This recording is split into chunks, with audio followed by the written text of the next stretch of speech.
Kamu pengen lanjut S3 ke luar negeri dengan beasiswa penuh seperti aku juga, tapi bingung harus mulai dari mana dulu. Apakah harus nyari LOA kampus dulu, nyari beasiswa dulu, dokumen apa aja yang harus disusun dan disiapin dulu, dan berbagai persiapan lainnya. Selamat, kamu menemukan video yang tepat. Nonton video ini sampai akhir dan aku bakal bagiin 5 practical tips yang bisa kamu coba aja dulu biar tahu harus mulai dari mana persiapan PhD kamu.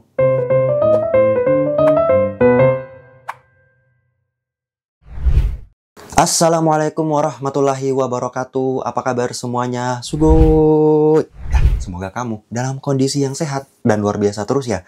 Kalau enggak, semoga buat apapun yang sedang kamu perjuangkan, semoga semuanya dimudahkan sama Allah ya. Termasuk buat kamu juga yang sementara lagi berjuang nih untuk mewujudkan cita-cita kamu biar bisa lanjut PhD ke luar negeri dengan beasiswa penuh. Oh iya, by the way, buat kamu yang baru pertama kali ketemu video YouTube aku ini, selamat datang dan salam kenal.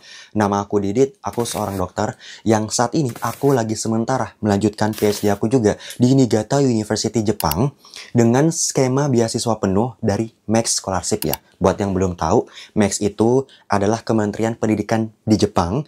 Ya, samalah kalau misalnya di Indonesia kayak LPDP, kalau misalnya di Australia ada AAS, buat yang nanti mau ke US juga ada namanya Fulbright gitu. Dan berbagai jenis beasiswa pemerintah lainnya.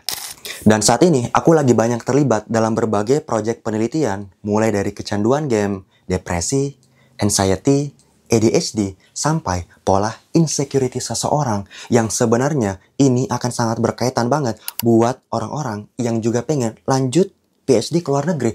Karena banyak banget tuh kasusnya setelah aku bertemu lebih dari 300 orang-orang yang juga pengen lanjut kuliah ke luar negeri. Most of the cases banyak banget yang masih insecure, minder, dan gak tahu apa unique strength yang mereka punya. Padahal setiap dari kita punya keunikan kita masing-masing. So, buat kamu juga yang belum subscribe channel aku, kamu bisa subscribe. Karena selain aku bakal bahas juga tentang neuro behavior science hack yang udah aku sering jelasin di berbagai video YouTube aku yang sebelumnya. Dan juga aku bakal kembali lagi nih membahas ya, insya Allah, hal-hal yang berkaitan dengan persiapan S2 dan S3 ke luar negeri dengan beasiswa impian kamu. Atau at least seperti biasa, kamu bisa nonton dulu video ini sampai akhir baru kamu tentukan mau subscribe atau enggak YouTube channel aku. Oke? Oke, back to the topic. Sekarang aku langsung masuk ke poin yang pertama, yaitu tentukan biggest why kamu. Karena gini, pada akhirnya, semua proses aplikasi kamu nanti untuk lanjut PhD, menjalani PhD life kamu di negara yang mungkin jauh dari comfort zone kamu, yang akan tahu susah sulitnya roller coaster journey semuanya, itu hanya kamu seorang. Iya nggak? Makanya, biggest why itu sama seperti bahan bakar yang akan kamu gunakan once nanti kamu menemukan struggle point kamu di berbagai unpredictable journey kamu ke depannya, termasuk dalam pencarian LOA, beasiswa, dan juga menjalankan PhD kamu nanti yang akan bisa dibilang jauh dari 100% sesuai dengan ekspektasi atau bayangan kamu. Begitu ya. Yang kedua, baca profil universitas tujuan kamu. Nah, ini tujuannya biar kamu punya gambaran apa sebenarnya visi misi dari kampus yang akan kamu tuju. Mungkin termasuk juga kurikulum S3 yang akan kamu dapetin. Walaupun pada umumnya mungkin nggak semua kampus akan menyediakan kurikulum fix yang akan dijalanin buat mahasiswa S3-nya. Let's say misalnya kayak di Jepang. Di negara ini itu tuh jarang banget ada kayak kurikulum fix yang akan disajikan ke mahasiswa S3-nya. Karena most of the time kita tuh fokus sebagai researcher gitu. Mungkin seperti di negara lain, seperti di US atau di UK, itu di beberapa kasus ada kurikulum yang juga nanti harus dipenuhin syarat kreditnya untuk bisa disebut PhD candidate atau lanjut intinya ke tahap yang selanjutnya sebelum graduation. Dan dengan kamu sering-sering membaca berbagai profil universitas yang akan kamu tuju, walaupun mungkin nanti list kamu ada banyak dan beberapa, setidaknya nanti kamu akan punya gambaran, oh unit lab, departemen apa aja nih yang nanti bisa jadi opsi kamu sesuai dengan peminatan kamu. Termasuk profesornya siapa, asisten atau associate profesornya, dan jajarannya. Termasuk apakah banyak mahasiswa PhD dari luar negeri, negara lain, dan segala macam. Bisa jadi itu semua nanti yang akan mempengaruhi decision kamu untuk menentukan yang mana nanti akan menjadi top university pilihan kamu. Kayak gitu ya. Yang ketiga, baca berbagai publikasi artikel ilmiah atau jurnal-jurnal. Ini tujuannya biar kamu nanti punya gambaran. Kira-kira peminatan spesifik dan melakukan penelitian seperti apa yang nanti akan cocok buat S3 kamu juga. Ini mungkin akan lebih cocok juga buat kamu yang ibaratnya tuh masih galau gitu. Apakah nanti kamu mau lanjut dry lab, mau lanjut wet lab, penelitian seperti apa, melakukannya yang kayak gimana, di dalam skema seperti apa, dan segala macam. Dan langkah ini akan lebih cocok juga insya Allah kalau kamu kombinasikan dengan langkah yang keempat, yaitu sharing is the shortcut. Oke, kenapa sharing is the shortcut?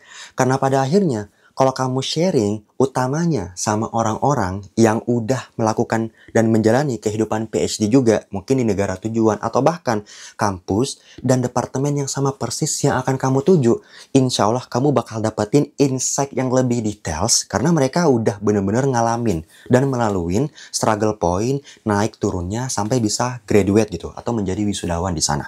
Nah, selain itu, kamu juga bisa minta insight mereka terkait misalnya project penelitian apa yang kira-kira nanti bisa kamu tuangkan di dalam riset proposal kamu. Bahkan di beberapa kasus ini juga yang dulu aku lakukan.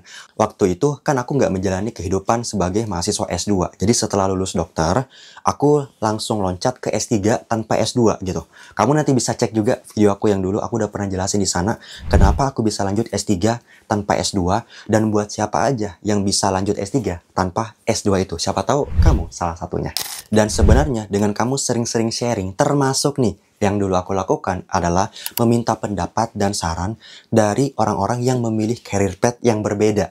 Termasuk waktu itu aku nanyain juga ke orang-orang yang memilih untuk langsung lanjut spesialis tapi nggak mau S3. Kemudian aku nanyain juga insight dari orang-orang yang lanjut S2 dulu, terus lanjut langsung S3 tapi nggak mau langsung nanti jadi dokter spesialis atau masih mau dan segala macam. Dan akhirnya aku bisa ketemu kira-kira jawaban yang paling cocok buat diri aku seperti apa. Kayak gitu ya. Kemudian yang kelima, cari teman seperjuangan. Sering nggak sih kamu ngerasa kalau misalnya kamu lagi melalui sebuah proses apa aja, misalnya di kampus, terus udah lulus, mau lanjut kerja, ada mungkin yang mau daftar PNS dan segala macam. Kalau misalnya kamu ketemu orang yang juga ingin mengambil career path atau jalan yang sama, terus kamu kan akan nge-reach out juga mereka kan gitu, untuk nanyain apa yang harus disiapin. Seakan-akan tuh kita kayak jadi teman seperjuangan dan buat kita tuh kayak nggak merasa berjuang sendirian. Iya nggak? Menurut kamu gimana? Dan sebenarnya mencari teman seperjuangan ini juga bisa menjadi semacam sumber support system kamu yang bisa memboost up biggest way kamu yang di awal tadi. Poin 1 yang aku sebut. Karena banyak banget nanti hal-hal yang kamu nggak akan bisa prediksikan, termasuk nanti mungkin nggak langsung lolos. Banyak banget orang-orang yang misalnya harus berkali-kali apply baru bisa lulus di beasiswa yang dia impikan. Atau mungkin harus apply berulang-ulang ke sana kemari nyari LOE Univ, tapi nggak ketemu gitu yang paling cocok dan srek buat pilihan mereka. Artinya apa? Kalau misalnya kamu memiliki insya Allah teman seperjuangan juga yang sama-sama ingin mewujudkan impian untuk melanjutkan S3 juga ke luar negeri dengan beasiswa penuh gitu, let's say kayak gitu. Insya Allah kamu tuh kayak semacam membentuk support system yang mungkin bisa kamu tanya, bisa sharing, bisa diskusi. Mungkin ada perjalanan dia yang bisa dia sharing ke kamu, begitupun sebaliknya. Jadi bisa saling menyemangati atau saling support, kayak gitu ya. Apalagi nih ya dicatat, kalau misalnya kamu tuh sharing sama orang-orang yang tadi aku bilang, udah melalui atau mungkin sementara menjalani PhD life mereka dengan berbagai background, univ yang berbeda, termasuk dengan skema beasiswa yang berbeda-beda yang mereka lagi jalanin. Karena gini, sering banget tuh sebenarnya banyak orang yang akhirnya ragu atau misalnya takut banget gitu untuk mengambil langkah atau mungkin masih bingung harus memulai dari langkah yang mana dan segala macam. Itu karena minimnya atau bahkan nggak ada gambaran sama sekali. Ini yang juga menjelaskan gitu. Banyak orang-orang yang pengen juga mewujudkan cita-citanya untuk lanjut S3 ke luar negeri dengan beasiswa penuh. Tapi ya gitu. Bingung harus mulai dari langkah yang mana. Karena sebenarnya dari 5 poin yang aku jelasin tadi, itu bisa aja setiap orang beda-beda nanti yang mana harus dia utamakan atau dia dahuluin. Kayak gitu ya. Makanya buat kamu yang masih bingung harus mulai dari mana, termasuk nyiapin dokumen apa aja, harus misalnya nyari LOA dulu kah, atau misalnya harus reach out potensial supervisornya dulu, siapa yang harus duluan dikontak, nanti cara follow up-nya gimana sampai bisa dapat LOA dan segala macam, kamu bisa ikut salah satu program terbaru dari platform Cita-Citaku yang juga aku buat, yaitu PhD Dream Camp. Insya Allah bulan ini tanggal 19 Oktober. Karena insya Allah di program ini nanti kamu bakal dapatin berbagai insight. Harus nyiapin PhD application kamu. Dan juga nanti buat nyari beasiswa itu harus mulai dari mana. Dan nyiapin starter kit apa aja. Dan di situ aku nggak sendirian. Akan ada aku bareng 3 inspiratif speakers dan mentors lainnya dari negara yang berbeda-beda. Ada dari Amerika, Australia, dan juga Inggris gitu, termasuk dari aku, yaitu di Jepang. Biar kamu juga harapannya punya gambaran dan nantinya kamu nggak bingung gitu loh. Harus mulai dari mana sesuai dengan titik kamu masing-masing di saat ini.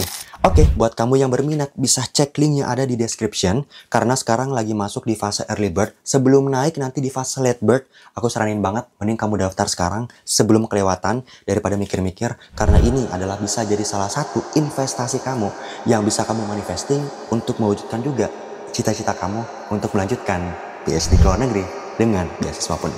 Oke, semangat dulu dong. Terima kasih banyak buat kamu yang udah ikutin dan nonton video YouTube aku kali ini. Jangan lupa subscribe juga kalau kamu ngerasa video ini bermanfaat. Sampai ketemu di video yang selanjutnya. Dan jangan lupa daftar PhD Dream Camp bulan ini banget. Dan jangan sampai lewatin fase early bird-nya. Oke, see you!